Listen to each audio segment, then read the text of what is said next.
மதிமுகம் நேயர்களுக்கு வணக்கம். இது நேர்முகம். இன்றைய நேர்காணலில் சிறப்பு விருந்தினராக நம்மோட அரசியல் விமர்சகர் மணிகண்டன் வீராசாமி அவர்கள் இணைந்திருக்கிறார். பேசலாம். இந்த குறிப்பிட்ட நடிகையோட அவர் வந்து எங்கெங்கெல்லாம் வந்து போயிருக்காங்க, எங்க ஹோட்டல்ல ஸ்டே பண்ணியிருக்காங்க, என்ன ஃபுட்டு சாப்பிட்டுருக்காங்க, என்ன ட்ரக்கு, நான் ஓப்பனா சொல்றேன், என்ன ட்ரக் எடுத்திருக்காங்க.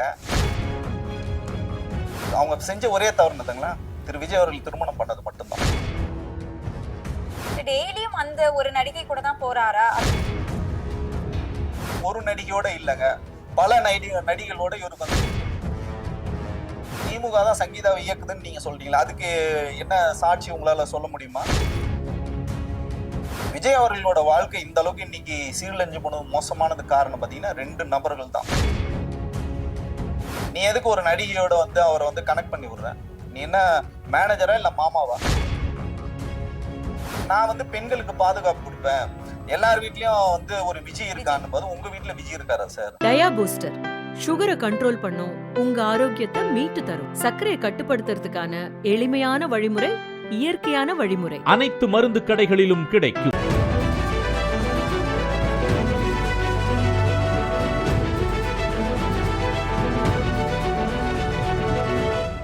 வணக்கம் சார். வணக்கம்மா. நேர்முகம் நிகழ்ச்சியில சந்தித்ததுல ரொம்ப மகிழ்ச்சி சார்.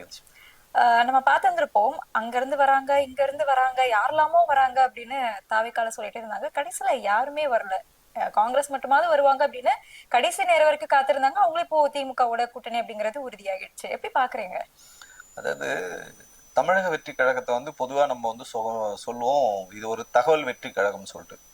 அதை தாண்டி என்னன்னு பாத்தீங்கன்னா, அந்த தகவல் வந்து குறைஞ்சபட்சம் அந்த தகவல் வந்து உறுதிப்படுத்தணும், அதை வந்து கட்சிக்கான பாசிட்டிவான விஷயங்களை மாத்தணும். இப்ப நீங்க சொல்றது என்ன பாத்தீங்கன்னா, ஓ அவர் வராரா, அவர் கூட சேர்ந்து இவரும் வராரான்னு சொல்லிட்டு அந்த பேட்டி பயங்கரமான வைரல் ஆச்சு. அதுக்கப்புறம் பாத்தீங்கன்னா ஆதவ அர்ஜுனா என்ன சொன்னாருன்னா, திமுகல இருந்து 3 அமைச்சர்கள் வராங்க அப்படின்னு சொல்லிட்டு அவர் வந்து பேசினாரு. அப்ப மக்களும் வந்து நினைச்சாங்க, தமிழக வெற்றி கழகம் வந்து பெரிய ஆட்கள்லாம் வந்து டீல் பேசி முடிச்சிருக்காங்க போல இருக்கு அப்படின்னு சொன்னாங்க. அந்த மாதிரி யாருமே வரல, திமுகல இருந்து யாரும் வரல. இன்னும் வந்து இதை தாண்டி பயங்கரமான பிளாஷ் நியூஸ் வந்து போயிட்டு இருந்தது.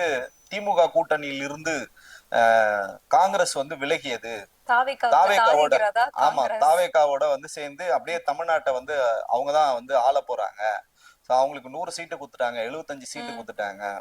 விஜய்க்கு புகழ் பாத்தீங்கன்னா, காங்கிரஸ் வந்து என்ன விஜயோட பலமா பாக்குறாங்கன்னா, தமிழ்நாடை தாண்டி இந்த பக்கம் கேரளால வந்து அவருக்கு ஃபுல்லா ரசிகர்கள் இருக்காங்க, இந்த பக்கம் ஆந்திரா இருக்காங்க.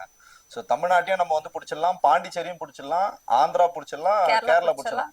சோ 4 ஸ்டேட்ரா எங்களுக்கு அப்படின்னு சொன்னது இப்போ ஒண்ணுமே இல்லாம பூஜ்ஜியம் ஆகி போச்சு. திமுக கூட்டணி பாத்தீங்கன்னா 28+1 ராஜ்யசபான்னு சொல்லிட்டு அவங்க வந்து உறுதி செஞ்சுட்டாங்க. சரி, இதுக்கப்புறம் என்ன இவரோட அரசியல் நிலைப்பாடு அப்படின்னு பார்த்தா, முதல் மாநாட்டுல வந்து பயங்கரமா வந்து திரு விஜய் அவர்கள் வந்து அறிவிச்சிருந்தாங்க, ஆட்சியிலும் பங்கு அதிகாரத்திலும் பங்கு அப்படின்னு வந்து சொன்னாங்க. ஆனா அதை நோக்கி யாருமே வரல. புதியதாக கட்சி ஆரம்பித்த கூட யாருமே வரல. அம்மையார் சசிகலா கூட வரலன்றது உண்மையிலே விஜய்க்கான இந்த ஒரு பிம்பத்தை வந்து பாத்தீங்கன்னா சமூக வலைத்தளங்கள்லயும் ஊடகங்கள்ல தான் பெருசா கட்டமைச்சாங்களே கண்டி, நிஜத்துல களத்துல எதுவுமே நடக்கலன்றதுதான் நிஜமான உண்மை. இப்படியும் பாக்கலாம் இல்லையா? விஜய் வந்து தனித்து நிற்கிறாரு, இந்த பக்கத்துல 21 கூட்டணி வச்சுட்டு நீங்க எதிர்க்கிறீங்க அப்படின்னு பாக்கலாம்ல. 21 கூட்டணிகள் வச்சிருக்காங்கன்னா, இது நம்பிக்கையின் அடிப்படையில, நீங்க செய்த வேலைகளின் அடிப்படையில இன்னைக்கு 21 கூட்டணிகள் வந்து வந்திருக்காங்க. அந்த பக்கம் பாத்தீங்கன்னா இவங்க கூட்டணியை ஃபைனல் பண்ணிட்டாங்க. சீட் ஷேரிங் வந்து இப்ப அனௌன்ஸ் பண்ண போறாங்க. அதிமுக கூட்டணியில இன்னைக்கு வரைக்கும் அதிமுக வந்து இன்னைக்கு பாத்தீங்கன்னா இன்னைக்கு ராஜ்யசபா வேட்பாளர் வர அறிவிக்கிறாங்க. திரு அன்புமணி ராமதாஸ் வந்து வேட்பாளரா நாமினேஷன் பண்ண, ஆனா அவங்க அறிவிக்கவே இல்லை. அதிமுக கூட்டணியில அபிஷியலா அறிவிக்கவே இல்லை. பாஜக வந்து சொல்லிதான் சீட்டே அவங்க கொடுத்துருக்காங்க. எப்பவுமே பாத்தீங்கன்னா உங்களுக்கு போயஸ் கார்டன்ல தான் வந்து கூட்டணி பேச்சுவார்த்தை வந்து நடக்கும். இல்ல குறைஞ்சபட்சம் நீங்க வந்து ராயப்பேட்டையில இருக்க அதிமுக அலுவலகத்துல தான் வந்து கூட்டணி பேச்சுவார்த்தை நடக்கும். ஆனா இவர் பாத்தீங்கன்னா டெல்லிக்கு போறாரு. அங்க இருந்து ஒரு பியூன் போன் பண்ணா கூட பதறி அடிச்சுட்டு டெல்லிக்கு ஓடிடுறாரு எதிர்கட்சி தலைவர் எடப்பாடி அவர்கள். சோ இந்த மாதிரி ஒரு இத்தனை வருஷம் ஆண்ட அதிமுக களத்துல இவ்வளவு வீக்கா இருக்கும்போது, அப்ப விஜயோட நிலைமை என்ன நீங்க யோசிச்சு பாருங்க. ஒண்ணுமே இல்ல களத்துல. அதிமுக இவ்வளவு வீக்கா இருக்கிறதுனாலதான் தாவேக்கா இவ்வளவு அதிகமா வளர்ந்து வந்திருக்காங்க. எங்க வளர்ந்துருக்காங்க சொல்லுங்களேன்? 5000 பேரை உங்களால திரட்ட முடியல. கடைசி கூட்டங்கள் எல்லா கூட்டங்களும் வந்து ஃபெயிலியர். நேத்திக்கு வந்து வெட்ட வெளிச்சமாயிடுச்சு உங்களுக்கு. உங்களால எந்த விதமான கூட்டத்தையும் வந்து திரட்ட முடியல. சாலைகள்ல மட்டும்தான் உங்களுக்கு வந்து கூட்டத்தை கூட்ட முடியுத கண்டி ஒரு கலவர காட்சி மாதிரி சாலை மட்டும்தான் இருக்குன்னு. அதை தாண்டி களத்துல எதுவுமே கிடையாது. பொறுப்பாளர்களே இல்லைங்க. இன்னைக்கு வரைக்கும் வந்து பூத் ஏஜென்ட் இல்ல, பொறுப்பாளர் இல்ல, மாவட்ட செயலர் இல்ல, யாருமே இல்லாத ஒரு கட்சி வந்து நாங்க ஜெயிச்சிருவோம் அப்படின்னு சொல்றதுலாம் வந்து நகைச்சுவை உச்சமா தான் நம்ம வந்து பார்க்க வேண்டியது. இல்ல கூட்டமே இல்ல 5000 பேர் அப்படின்னா அந்த 5000 பேர் தான் இருக்கணும் அப்படிங்கிறது ரூல் இல்லையா? அதுபடித்தானே அவங்க வருவாங்க. எஸ்ஓபி போட்டது என்னன்னு பாத்தீங்கன்னா 5000 பேருக்கு மேல இருந்தா நீங்க இவ்வளவு வந்து மருத்துவ வசதிகள் செய்யணும், அவங்களுக்கு வந்து தண்ணீர் ஏற்பாடு பண்ணணும். நீங்க எதுக்குமே தயாரா இல்ல.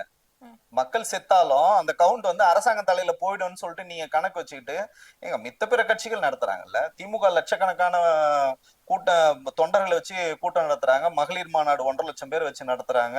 இவங்களுக்கு எல்லாம் அனுமதி கொடுக்குறாங்க, விஜய்க்கு கொடுக்கலன்னு யார் சொன்னாங்க? நீங்க 2 நாளுக்கு முன்னாடி தானே கேக்குறீங்க. இல்லங்க, நான் என்ன கேக்குறேன்னா எல்லா கூட்டங்களும் பாத்தீங்கன்னா 2 நாளுக்கு முன்னாடி தான் நீங்க அனுமதி கேக்குறீங்க. சரி, உங்களுக்கு நேத்து எஸ்ஓபி பிரகாரம் அனுமதி கொடுத்தாங்க. நேத்திக்கு இவரு சாலையில இப்போ ஸ்டாலின் அவர்களும் போறாங்க, எதிர்கட்சி தலைவர்களும் போறாங்க, பிரதமர் வராருங்க. யாராவது சாலை முழுக்க இப்படி வந்து பின்னாடி வந்து ஏதோ திறந்து விட்ட இது மாதிரி ஏதாவது போறாங்களா சொல்லுங்க. உங்களுக்கு என்ன மாதிரி கட்டொழுக்கம் இருக்கு, எந்த ஒழுக்கம் இருக்கு? எதுவுமே ஒழுக்கம் இல்லை. நேத்தி கூட பாத்தீங்கன்னா ஒரு காலேஜ் படிக்கிற பையன், ட்வின்ஸுங்க அந்த பையன், ஒருத்தர் வந்து வீட்டுல இருந்து காலேஜ் போறேன்னு சொல்லிட்டு வந்து விபத்து நடந்து மூளை சாவு அடைஞ்சிருக்காரு. அந்த பையன் இப்ப வந்து வாழ்க்கையின் இறுதி கட்டத்துல வந்து இருக்காரு. இது குறித்து ஏதாவது ஒரு செய்தி வந்திருக்குமா, இல்ல ஒரு அறிக்கை வந்திருக்குமா? எதுவுமே பண்ணலங்க இந்த கட்சி. அப்போ தொண்டர்களை சாவடிக்கிறதுக்காக நீங்க ஒரு கூட்டம் போடுவீங்க, அது அரசாங்கம் வந்து வேடிக்கை பார்த்துட்டு இருக்கணுமா உங்களுக்கு? இதை தாண்டி இந்த நேத்து நடந்த கூட்டம் அதுக்கு நம்ம வருவோம். அதுக்கு முன்னாடி எல்லாரும் வராங்கன்னு சொன்னாங்க, யாரும் வரல. ஆனா சங்கீதா தான் டிவோர்ஸ் கேட்டு வந்திருக்காங்க, அதையும் பார்க்க முடியுது. சோ இந்த விவாகரத்து குறித்து பேசலாமா? இது தனிநபர் விஷயம் அப்படின்னு ஒதுக்கிடலாமா? இல்ல, இப்போ விவாகரத்துன்றது அவரோட தனிப்பட்ட விஷயமா இருந்தாலும் நீங்க என்னென்னலாம் பேசிருக்கீங்க அப்படின்றதுல தான் உங்களுக்கு வந்து இந்த சமூகமும் சரி, ஊடகங்களும் சரி, நம்ம வந்து ஒரு சமூக செயல்பாட்டாளரா பெண்கள் குறித்து யார் பேசினாலும், இப்ப நீங்களே ஒரு சகோதரி, உங்களுக்கே நல்லா தெரியும், உங்களுக்கும் இந்த இந்த விஷயத்தோட தீவிரம் வந்து உங்களுக்கு புரியும். ஒரு சின்னம் வந்து ஒதுக்குறாங்க, விசில் சின்னம் ஒதுக்குற அன்னைக்கு நீங்க ஒரு பொது இடத்துல இருக்கீங்க, ஒரு பஸ் ஸ்டாப்ல இருக்கீங்க, உங்களால பயணப்பட முடியல, அங்க வந்து பொதுமக்கள் பாதிக்கப்படுறாங்கன்ற ஒரு மக்கள் சார்பா தான் நீங்க பேசுனீங்க. அதை வந்து உங்களை எவ்வளவு தூரம் வந்து மோசமா வந்து சித்தரிச்சு பேசினாங்க, எவ்வளவு ஆபாசமா வந்து பேசினாங்க, உங்களோட தனிப்பட்ட புகைப்படங்களை எடுத்து போட்டு எவ்வளவு தூரம் வந்து மோசமான வார்த்தைகளை வந்து எழுதுனாங்க. அப்பயும் நம்ம வந்து கண்டிச்சு நம்ம எல்லா இடத்துலயும் வந்து பேசியிருக்கோம். இதை எதுக்காக சொல்ல வரேன்னா, ஊடகவியலாளர் தான் நடிப்பேன். இப்ப நான் வந்து விஜய் கட்சியில பயணம் பண்ணி நான் வெளியில வந்திருக்கேன். இப்ப விஜய்க்கு எதிரான கருத்துக்கள் பேசுறோன்றது இல்ல, அவங்க நல்லது செய்யறத பாராட்டத்தை செய்யறோம், தவறு செய்யும் போது அதை வந்து சுட்டி காட்டுறது நம்மளோட கடமை. அதுதான் வந்து ஒரு மீடியாவோட கடமை. ஒரு அரசியல் செயல்பாட்டாளர், ஒரு அரசியல் விமர்சகர் என்னோட வேலை. நான் என் வேலையை நான் கரெக்டா செய்யறேன். விஜய் அவர்கள் வந்து நடுநிலையோட ஒழுங்கா இருந்தாருன்னா நம்ம இதை வந்து விமர்சனம் பண்ண வேண்டியது. அப்ப எங்களையும் வந்து ரொம்ப மோசமா வந்து விமர்சிக்கிறது, இவரு திமுகவோட ஊபி, திமுக கிட்ட கோடிக்கணக்கான பணம் வாங்கிட்டாருன்னு அப்படின்னு சொல்றது, இதுக்கெல்லாம் என்ன ஆதாரம் இருக்கு? இதெல்லாம் வந்து சொல்லணும். சரி, ஓகேப்பா, நாங்க வந்து விஜய்க்கு எதிராக பேசுறோம், நீங்க வந்து எங்களை வந்து காழ்ப்புணர்ச்சியில பேசுறீங்க, இப்ப நீங்க வந்து ஒரு ஊடகவியலாளரா பேசுறீங்க, அவங்களை ஏதோ வந்து டிஸ்டர்ப் பண்ணுது நீங்க பேசுறீங்கன்னா, உங்க மனைவி உங்களோட 27 ஆண்டுகள் வந்து வாழ்ந்திருக்காங்க, காதல் திருமணம் வந்து பண்ணிருக்காங்க. சோ அவங்க குறித்து புகைப்படங்களை போட்டு எவ்வளவு அருவருத்தக்க ஆபாசமா அந்த வார்த்தைகள்லாம் நம்மளால படிக்கவே முடியல. இது யாரோ வந்து தெரியாத நபர்கள் வந்து பண்றல, அபிஷியல் ஐடியில வந்து எழுதுறாங்க. விஜய் வந்து அவர் படத்துக்கு பிரச்சனை பேச மாட்டாரு, கட்சிக்கு பிரச்சனை பேச மாட்டாரு, சொந்த வாழ்க்கையில பிரச்சனை பேச மாட்டாரு.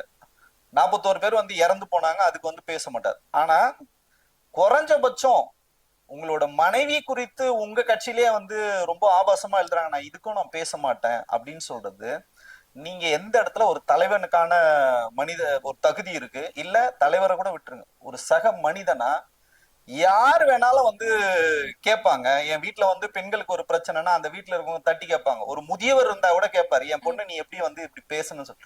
இது எதுவுமே விஜய் கேட்கல. இதெல்லாம் விஜய்க்கு தெரியுமா அப்படிங்கறதே ஒரு கேள்வியா தானே இருக்கு. இவங்க பேசுறவங்க வந்து விஜய் கிடையாது இல்லையா? விஜய் பேசினாருன்னா அவர்கிட்ட கேட்கலாம்.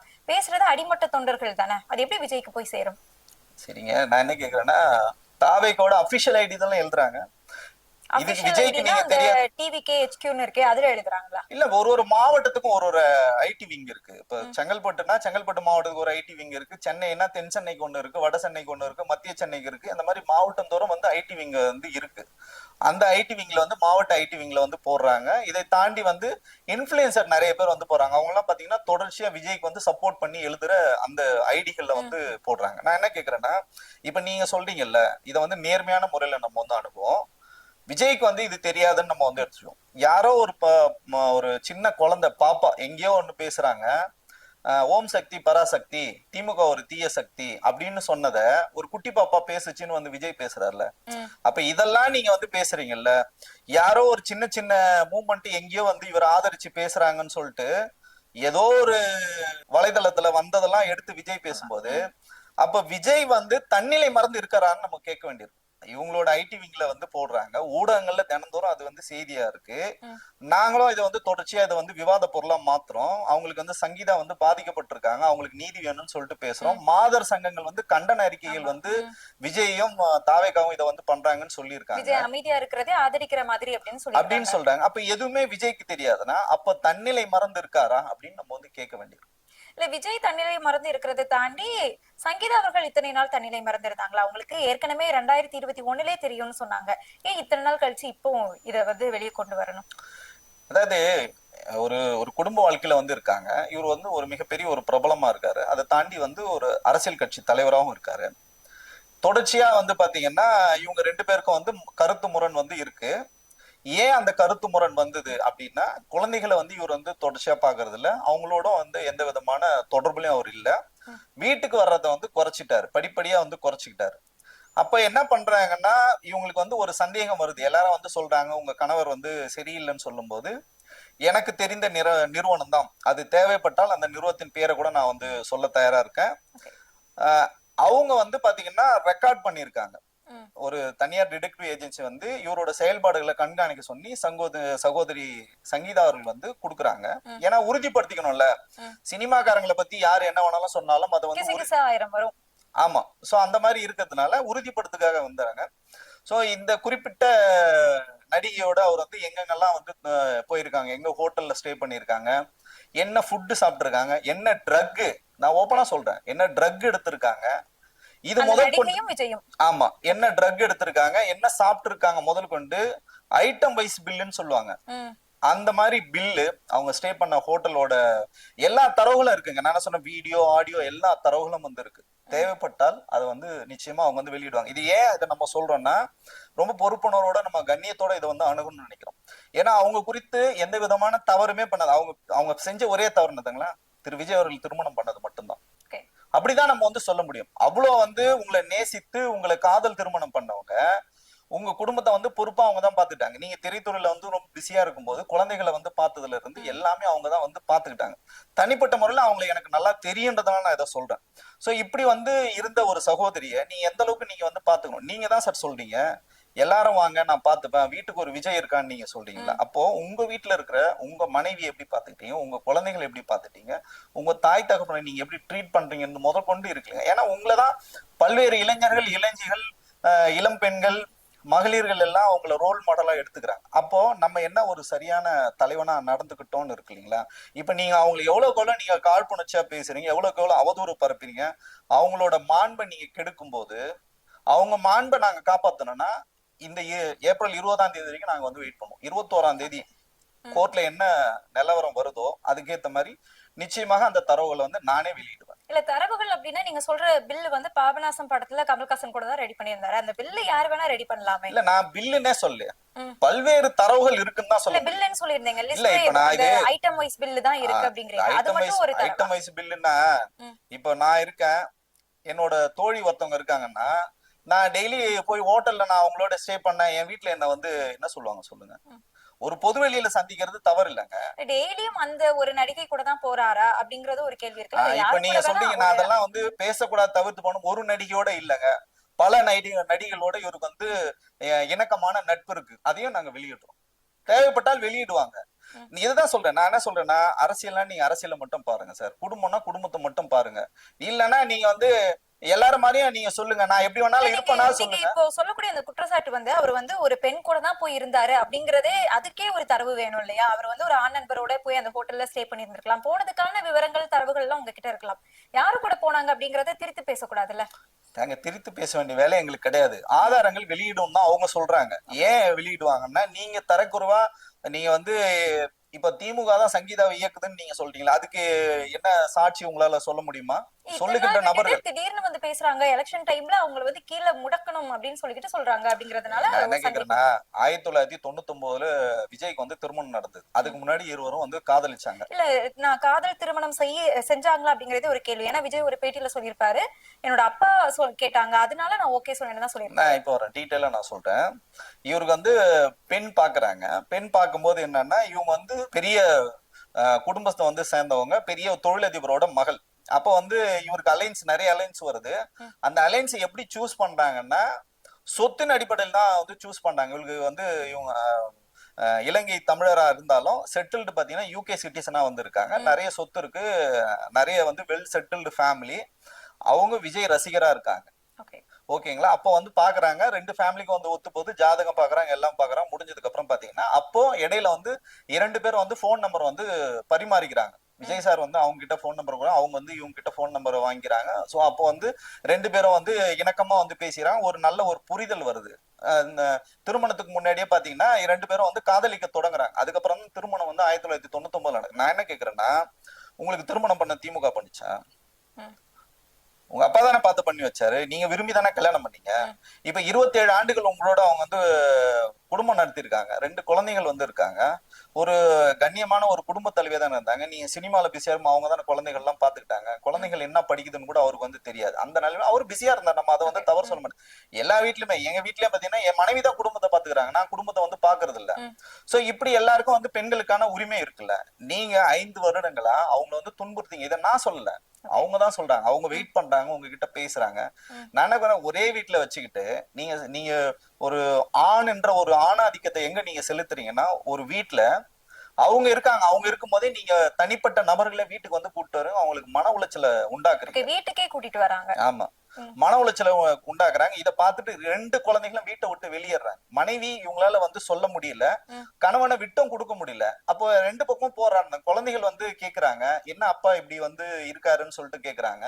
அந்த பக்கம் பாத்தீங்கன்னா எஸ்ஏசி அவர்களும் சோபா சந்தர் சாரும் இவங்களதான் வந்து குற்றம் சாட்டுறாங்க. நீ சரியில்லை, நீ ஒழுங்கா இருந்தா, ஆமா, நீ வந்து ஒழுங்கா இருந்தா அவன் ஏன் இப்படி எல்லாம் பண்ண போறான்னு சொல்லிட்டு அவங்கள வந்து எல்லாருமே குற்றம் சாட்டுறாங்க. அப்ப கூப்பிட்டு வச்சு பேசுறாங்க, ஏன் இப்படி பண்றீங்க, உங்களுக்கு என்ன பிரச்சனை இருக்குன்னா, நான் தவறு பண்ணிட்டேன், நான் திருந்திடுறேன்னு சொல்லிட்டு இவர் தான் சொல்லிருக்கு. இது எல்லாமே வந்து டாக்குமெண்டா அவங்க வந்து ப்ரொடியூஸ் பண்ணிருக்காங்க, கோர்ட்லயே வந்து இதெல்லாம் சொல்லியிருக்காங்க. அப்போ உங்களுக்கு ஒரு வாய்ப்பு திருப்பி அவங்க வந்து கொடுக்குறாங்க. சரி, ஓகே, இன்னைக்கு சரியாகும், நாளைக்கு சரியாகும்னா நீங்க வீட்டுக்கே போறது சுத்தமா வந்து தவிர்த்துறீங்க.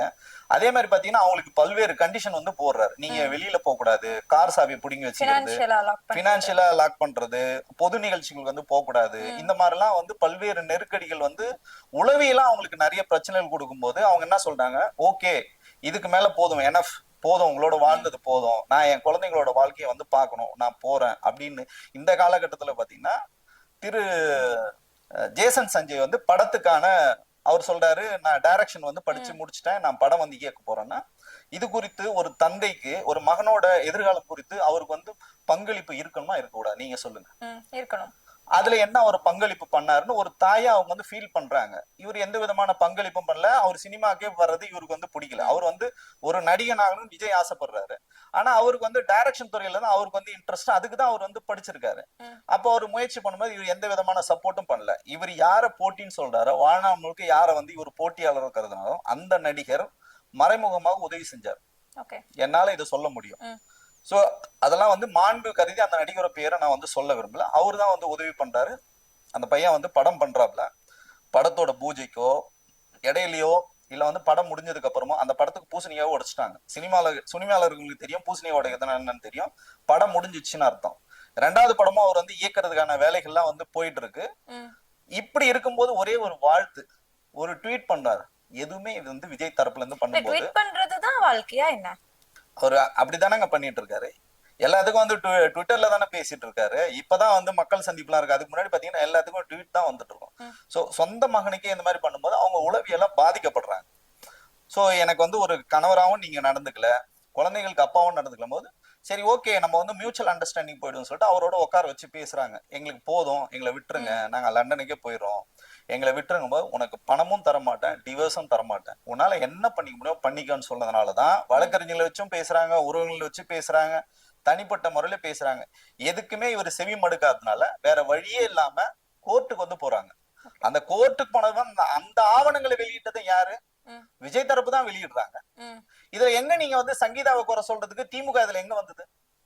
இல்ல இப்போ இந்த பணம் தரமாட்டேன் அப்படின்னு சொன்னது ஜீவனாம்சம் வந்து சங்கீதா அவர்கள் கேட்டிருக்காங்க, அதை கொடுக்க கூடாதுன்னு விஜய் அவங்களோட சொத்துக்களை எல்லாமே பினாமி பேர்ல மாத்துறதாகவும் ஒரு செய்தி வந்தது. இது உண்மையா? ஏற்கனவே மாத்தியாச்சுங்க. பினாமி பேர்ல பாத்தீங்கன்னா புசியானந்த் பேர்லயே நிறைய சொத்துக்கள் வந்து மாத்திருக்காங்க.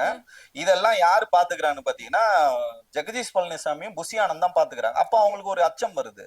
ஏன்னா அவங்களும் பாத்தீங்கன்னா இவரோட ஆரம்ப கட்டத்துல அவங்களோட ஜுவல்ஸ் கொடுத்திருக்காங்க, பணம் கொடுத்திருக்காங்க. இதெல்லாம் அவங்களும் வந்து ஒரு மனைவியா அவங்களோட கான்ட்ரிபியூஷன் இது இருந்திருக்கு. அப்ப இவரோட வளர்ச்சியில அவங்களுக்கு வந்து அவங்க குடும்பத்தை பார்த்துட்டு தானே இவர் முழு நேரமா சினிமா துறையில வந்து கவனம் செலுத்தாங்க, இன்னைக்கு உச்சபட்ச நடிகரா இருக்காரு. அப்ப நீங்க குறைந்தபட்சம் அவங்க வந்து விஜயோட 10 மடங்கு பணக்காரங்க, அது வந்து வேற விஷயம். அவங்க கிட்ட சொத்து இருக்கு, எல்லாமே இருக்கு. ஆனா நீங்க கொடுக்க வேண்டிய அந்த கடமை இருக்குல்ல, அந்த உரிமை அப்படிங்கறது, அந்த உரிமையில இருந்து நீங்க வந்து மீறும் போது அந்த உரிமையை அவங்க வந்து நிலைநாட்டணும்னு நினைக்கிறாங்க. ரொம்ப டீசென்ட்டா இதே தரவுகள் இப்போ உட்காந்து அவங்களால விஜய வந்து உண்மையிலேயே டேமேஜ் பண்ணும், ஒருவேளை திமுகவோட சதி நீங்க சொல்ற மாதிரி இருந்ததுன்னா அவங்க ஊடகங்களை சந்திச்சு பேசியிருப்பாங்க. ஊடகங்கள்ல இந்த ஆதாரங்கள்லாம் வெளியிட்டாங்கன்னா அப்ப விஜயோட நிலைமை என்ன இருக்கும்? அவங்க ரொம்ப நாகரிகமா பேசுறாங்க. இன் கேமரா ப்ரொசீடிங் வந்து கேக்குறாங்க. என்ன சொல்றாங்கன்னா தனி அறையில வச்சு எங்க 2 பேரையும் வந்து கேமரா முன்னாடி விசாரிங்கன்னு சொல்றாங்க. ஏன்னா இவர் அதுக்கும் வரமாட்டாருன்றதுனால அவங்க கிட்ட பயம் இல்ல, அதனால அவங்க இதை தைரியமா கேக்குறாங்க, நேர்மையா அணுகுறாங்க. உளமாற இவர் வந்து நேசிச்சாங்க, குழந்தைகளும் வந்து நேசிக்கிறாங்க, ஒரு நல்ல ஒரு குடும்ப தலைவியா இருக்காங்க. யோசிச்சு பாருங்க, இவர் தமிழ்நாட்டுல பிறந்து வந்தாங்க, அவங்க யூகே சிட்டிசன். நீங்க அந்த வேறுபாடை நீங்க முதல்ல எல்லாரும் புரிஞ்சுக்கணும். எல்லாரும் வந்து பேசுறாங்கல்ல, அவங்களுக்கு எவ்வளவு வலி இருக்கும் சொல்லுங்க. இந்த வலியும் வேதனையும் நீங்க வந்து கொடுத்துட்டு நான் வந்து பெண்களுக்கு பாதுகாப்பு கொடுப்பேன், எல்லார் வீட்லயும் வந்து ஒரு விஜய் இருக்கான்னு போது உங்க வீட்டுல விஜய் இருக்காரா சார்? உங்க பையன் உங்களை வந்து மதிப்பாரா? இல்ல உங்க பையன் உங்களுக்கு ஓட்டு போடுறாரா? இல்ல நீங்க எல்லாருக்கும் நல்லது செய்வேன்னு சொல்றீங்களா? உங்க பையனுக்கு நல்லது பண்ணீங்களா? உங்க பொண்ணு என்ன படிக்குதுன்னு தெரியுமா? அவங்க டிகிரி வாங்கும்போது நீங்க பக்கத்துல இருந்தீங்களா? எதுவுமே இல்லைங்க.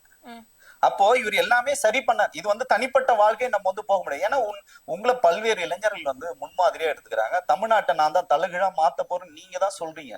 அப்போ இந்த இரட்டை நிலைப்பாடு, இந்த இரட்டை வேஷம், இந்த பொய்களை வந்து தோலுரிக்க வேண்டிய அவசியம் எங்களுக்கு வந்து இருக்கு. இல்ல இப்போ சமீபத்துல நம்ம சங்கீதா அவங்கள வந்து அவதூறா பேசுறத பாத்துருந்தோம். இதுல வந்து பிஆரோட தலையீடு இருக்கிறதா நம்மளால பார்க்க முடிஞ்சது. நிறைய ஆடியோக்கள் எல்லாமே லீக் ஆயிட்டு இருந்தது. அந்த ஆடியோக்கள் எல்லாமே உண்மையா? பிஆர் அவங்க என்ன செஞ்சுட்டு இருக்காங்க அந்த பிஆர் நிறுவனம்? அதாவது எனக்கு என்னன்னா, ஒரு ஊடகத்துல ரொம்ப கண்ணியமா அன்பார்லிமெண்ட் வேர்டு வந்து யூஸ் பண்ணக்கூடாதுன்னு நினைக்கிறேன். நான் ரொம்ப நாகரிகமா பேசுன்னு சொல்லிட்டு நான் கட்டுப்படுத்திட்டு ரொம்ப அமைதியா, நான் ரொம்ப ஆக்ரோஷமா பேசுறாலும் ரொம்ப அமைதியா நான் பேசுறதுக்கு காரணம் என்னன்னா, இதுல ஒரு சகோதரி வந்து சம்பந்தப்பட்டிருக்காங்க. இதுல நம்ம வந்து பொறுப்பா 2 பக்கமும் எனக்கு தெரியும். திரு விஜய் அவர்கள் தரப்பும் நமக்கு தெரியும், சகோதரி சங்கீதா தரப்பும் நமக்கு தெரியுன்றதுனால நம்ம ரொம்ப அமைதியா நம்ம வந்து பேச வேண்டிய அவசியம் இருக்கு. இந்த பிஆர் நிறுவனம் அப்படின்றது என்னன்னு பாத்தீங்கன்னா ஜெகதீஷ் பழனிசாமியோட நிறுவனம். அப்படின்னா ரூட் ஜெகதீஷ். ஆமா, ரூட் ஜெகதீஷ். இந்த ஜெகதீஷ் பழனிசாமி யாருன்னு பாத்தீங்கன்னா அவர் பாத்தீங்கன்னா ஒரு பிஆர்ஓவோ ஒரு பிஓவோ விஜய் கிட்ட வந்து வர்றாரு. இதுக்கு முன்னாடி யார் இருந்தாங்கன்னு பாத்தீங்கன்னா செல்வகுமார்னு சொல்லிட்டு இருந்தார். அவர் தான் வந்து விஜயோட பிடி செல்வகுமார் அண்ணன் வந்து இருந்தாங்க. சோ அவரு வந்து போனதுக்கு அப்புறம் பாத்தீங்கன்னா இவர் வந்து வர்றாரு. இவரோட வேலைகள் என்னன்னு பாத்தீங்கன்னா நடிகைகள் கிட்ட வந்து அக்ரிமெண்ட் போடுறது. எங்க நிறுவனத்துல நீங்க வந்து அக்ரிமெண்ட் சைன் பண்ணிட்டீங்கன்னா அவங்களோட கால் ஷீட்ல இருந்து எல்லாமே வந்து பாத்துப்பாங்க.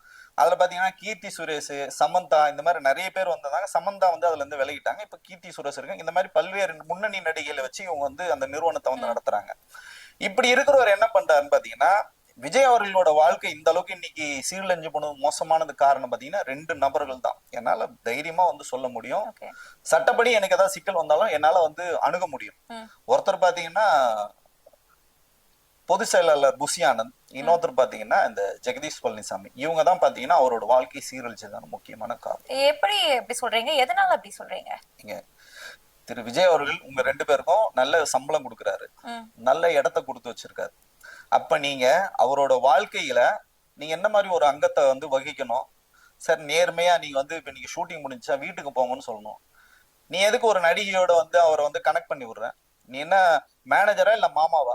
இல்ல இது பாக்குறது புஷி ஆனந்தா. புஷி ஆனந்தும் பாக்குறாரு. இப்ப நான் அது இதுக்கு மேல ஏதாவது வாயை புடுங்கணும்னா நான் ரொம்ப சொல்லிடுவேன். ஒரு நடிகையோட இல்ல, பல நடிகளோட அவருக்கு வந்து தொடர்பு இருக்கு.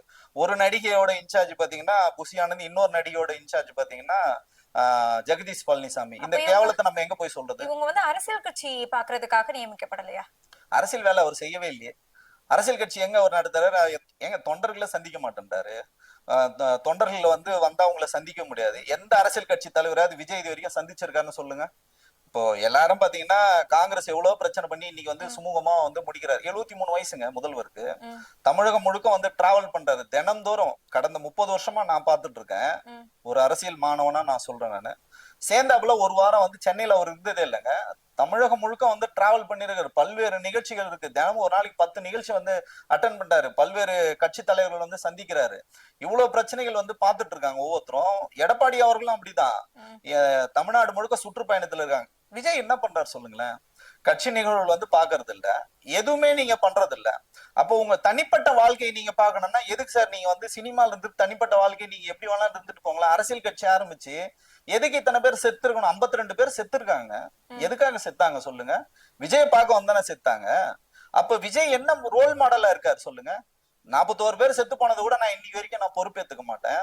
என் மனைவி என் மேல வந்து ஒரு ஒரு நாகரிகமான முறையில, நேர்மையான முறையில, சட்டத்தின்படி அணுகுனா கூட அதை நாங்க வந்து ரொம்ப கொச்சைப்படுத்துவோம் அப்படின்னு சொல்றது இது என்ன மாதிரி மனநிலை?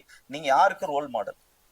இல்ல விஜய் இப்படி அமைதியா இருக்கிறதுக்கான காரணம் என்ன? இது எந்த அளவுக்கு ஒரு பாதிப்பை வந்து ஏற்படுத்தும் உங்களை நம்பி இருக்கவங்களுக்கும் சரி? அதாவது நீங்க வந்து ரியாக்ட் பண்ணும், அந்த நேரத்துல வந்து நீங்க ரியாக்ட் பண்ணும், இல்ல நீங்க உண்மையை வந்து பேசணும். நீங்க அமைதியா இருக்கீங்கன்னா அப்ப தவறுகளை ஒப்புக்கொள்ளுகள்னு அர்த்தம். அப்ப நீங்க தவறு செஞ்சிருக்கீங்க, குத்தமுள்ள நெஞ்சு குறுகுறுன்ற மாதிரி நீங்க வந்து தவறு. நான் ரொம்ப எதிர்பார்த்தேங்க. நேத்து குறைஞ்சபட்சம் நேத்துக்கு வந்து தஞ்சாவூர் மீட்டிங்ல அவர் வந்து பேசுவார். அதுலயும் பாத்தீங்கன்னா ஒரு மிகப்பெரிய ஒரு மோசடி. இப்ப தஞ்சாவூர் வந்து இவர் போறாரு, அதுக்குள்ள இந்த விவாகரத்து விஷயம் வந்து வெளியில வருது. அப்ப என்ன பண்றாங்கன்னா இந்த பிஆர் நிறுவனம் வந்து இன்ஃபுளுசர், எனக்கே நிறைய கால் பண்ணிருக்காங்க. விஜய் ஆதரிச்சு பேசுங்க, ஊடகங்கள் ஆதரிச்சு பேசுங்க, விஜய்க்கு எதிரான நிலைப்பாடு வந்து சொன்னாங்க. இல்ல அது நம்ம பொதுவெளியில வந்து பேச முடியாது. பணம் மட்டுமே இங்க பிரதானம் கொடுக்கறதா ஒரு செய்தி. அவங்க எத்தனை கோடி வேணாலும் கொடுப்பாங்க. கோடி எல்லாம் இல்ல, 25 ரூபாய். 25 ரூபாயா? ஏங்க அவ்வளவு சீப்பாவா ஆயிட்டேன் நானு. இல்ல அதுதான் அவங்க வந்து ஒரு ட்வீட்டுக்கு கொடுக்கறதா பேசியிருக்கதா ஒரு தகவல் பிஆர் டீம்ல இருந்து. 25 லட்சம், அதை நீங்க தவறா சொல்றீங்க. 25 லட்சத்துல இருந்து 2.5 லட்சம். அதாவது வந்து என்னன்னா நீங்க ஆரம்பிப்பாங்க, நீங்க சொல்றது 25,000, 50,000, 1 லட்சம், 2 லட்சம், 10 லட்சம், அந்த மாதிரி கோடிகள்ல வந்து போகும். நான் என்ன சொல்றேன்னா பணத்துக்காக நம்ம வந்து இங்க வேலை செய்யல. பணத்துக்காக வேலை செய்யணும்னா இந்த ஊடகத்துல வந்து நான் உட்காந்து பேசிட்டு இருக்க வேண்டிய அவசியம் எனக்கு கிடையாது. அது இல்லாம சகோதரி சங்கீதக்காக பேச வேண்டிய அவசியம் எனக்கு வந்து கிடையவே கிடையாது. இது நம்ம என்ன சொல்றோம்னா இப்போ இவங்க வந்து அந்த பிஆர் நிறுவனத்தை வச்சு நிறைய ஏஜென்சி கிட்ட வந்து பேசுறாங்க, இன்ஃபுளுசர் கிட்ட பேசுறாங்க. என்ன சொல்றாங்கன்னா இந்த மாதிரி விஜய் சாருக்கு எதிரா இந்த மாதிரி இந்த விஷயம் வந்து இருக்கு, இந்த அவருக்கு வந்து பேர் வந்து கெட்டு போச்சு, அதை மீட் எடுக்கணும்னா திமுக தான் இந்த சதி பண்ணுச்சு அப்படின்னு சொல்லி நீங்க வந்து போடுங்க. ஏன்னா அவங்க வந்து முன்னுதாரணமா ஏற்கனவே அவங்களோட நிறைய வேலை செஞ்சுட்டு இருக்காங்க. ஸ்டாண்ட் வித் விஜய் அண்ணான்னு சொல்லிட்டு ஏற்கனவே நம்ம கரூர் சம்பவத்துல வந்து பேசணும். கரூர் சம்பவத்துல வந்து திமுக தான் ஸ்ப்ரே அடிச்சது, மக்களை வந்து கொலை பண்ணாங்க, இப்படி எல்லாம் வந்து நம்ம வந்து சொன்னோம். அவங்களே ஒத்துக்கிறாங்க. ஆமா, அதையே ஒத்துக்கிறாங்க. அதையே நீங்க இதை ஃபாலோ பண்ணுங்க, உங்களுக்கு என்ன பேமெண்ட்டோ நம்ம சீப் கிட்ட பேசி நம்ம வந்து இதை ஃபாலோ பண்ணுவோம். இதை உங்க இன்ஃபுளுசர் கிட்ட அவங்களுக்கு கீழே நிறைய டவுன் லைன் இருக்கும். இது எப்படின்னு பாத்தீங்கன்னா இந்த மல்டி லெவல் மார்க்கெட்டிங் மாதிரி தான், எம்எல்எம் கான்செப்ட் தான். இப்போ ஒரு மெயின் ஏஜென்சி இருக்கும், அவனை வந்து புடிச்சாங்கன்னா அவன் கீழே ஒரு 20 பேர் இருப்பாங்க. சோ அவன் வந்து அது கீழே போவான். அவன் என்ன பண்ணுவான், அவனுக்கு கீழே ஒரு 100 ஐடி வச்சிருக்கானுங்க. அது எல்லாமே பாத்தீங்கன்னா தாவேகா, நீ எல்லாத்துலயும் பாருங்க அவங்க விஜயை ஆதரிச்சு தொடர்ச்சியா பதிவுகள் வந்து போட்டுட்டு இருப்பாங்க. திடீர்னு பாத்தீங்கன்னா சங்கீதாவை தரக்குறவா பேசுவாங்க. இப்ப நான் இருக்கேன்னா என்ன பத்தி தரக்குறவா வந்து பேசுறது, யாரெல்லாம் விஜய்க்கு எதிராக இப்ப நீங்க இருக்கீங்கன்னா உங்களை பத்தி தரக்குறவா பேசுறது, எந்த மாதிரி வேலைகள் செய்யறது மட்டுமே அவங்களோட. நான் என்ன சொல்றேன்னா இது வந்து எடுபடல. இதை வந்து ஏற்பாடு பண்ணி அந்த தஞ்சை கூட்டத்துல வந்து முன்னாடி மகளிர்கள் வந்து செட் பண்ணி உட்கார வச்சு திரு விஜய் அவர்கள் போகும்போது மகளிர் எல்லாம் போய் அண்ணா நாங்க இருக்கோம்னா சங்கீதா அண்ணி வந்து பாத்தீங்கன்னா திமுகவோட கைக்கூலியா மாறிட்டாங்க, எங்களுக்கு இது புரியுது, உங்களோட நாங்க இருப்போம், நீங்க களத்துல வந்து கவலைப்படாதீங்க, நீங்க தானே அடுத்த முதலமைச்சர்னு சொல்லிட்டு அவர் போய் ஆற தழுவி கட்டி பிடிச்சி அழுது அந்த அழுகாட்சி சீனை வந்து வச்சு பெருசா வைரல் பண்ணி ஜெயிச்சிடலாம் அப்படின்னு நினைச்சாங்க. இது என்ன ஆயிடுச்சுன்னா இந்த ஆடியோ முன்னாடியே ரிலீஸ் ஆயிடுச்சு. அவர் தஞ்சாவூர் ரீச் ஆகிறதுக்கு முன்னாடியே இந்த ஆடியோ ரீச் ஆன உடனே இவர் மொத்த ஸ்கிரிப்ட் 1 மணி நேரம் ரெடி பண்ணி வச்ச எல்லா ஸ்கிரிப்டும் வந்து ஸ்பாயில் ஆயிடுச்சு. அப்ப என்ன பண்றதுன்னே தெரியாம என்ன பண்ண, ஸ்கிரிப்ட மறந்து ஓம் சக்தி, தண்ணீர் பஞ்சம் பராசக்தி. ஆயிடுச்சு, தண்ணீர் வந்து இல்லாம போயிடுச்சு, ஓம் சக்தி பராசக்தி, திமுக ஒரு தீய சக்தின்னு சொல்றதெல்லாம் எல்கேஜி குழந்தைகள் பேசுறது. சோ விஜய் உண்மையிலேயே ஒரு உச்சம் நடிகர் தாங்க. நான் விஜயோட ரசிகருங்க. எனக்கு உண்மையிலேயே இன்னைக்கு அவர் விஜயோட நிலைமை பார்க்க வந்து உள்ளபடி எனக்கு வந்து பரிதாபமா இருக்கு ஒரு பக்கம். இன்னொரு பக்கம் பாத்தீங்கன்னா, ஒரு மனிதன் வந்து இவ்வளவு தூரமான கீழ்த்தரமான வேலைகளை வந்து செய்ய முடியுமா? நம்ம வந்து ஹிட்லரை பார்த்திருக்கோம், முசோலினியை பார்த்திருக்கோம். புராணங்கள்ல பாத்தீங்கன்னா சகுனின்னு ஒரு கேரக்டர் வரும். இதெல்லாம் சேர்ந்த மொத்த உருவமா விஜய் இருக்கிறத என்னால ஜீர்ணிக்கவே முடியல. இப்படி எல்லாம் ஒரு மனிதர் ரியாக்ட் பண்ண முடியுமா? அதுவும் இந்த நவீன காலத்துல இவ்வளவு டெக்னாலஜி வளர்ந்து வந்ததுக்கு அப்புறமும் வெறும் காசிப்பை பேசி, வெறும் வந்து புரளிகளை பேசி, அடுத்தவங்களை வந்து கொச்சைப்படுத்தி அதுல ஒரு வெற்றி அடைஞ்சு அவர் என்ன சாதிக்க போறாருன்னு எனக்கு வந்து புரியவே இல்லை. என்று சார் நிறைய தகவல்களை பகிர்ந்தீங்க. நன்றி. நன்றி.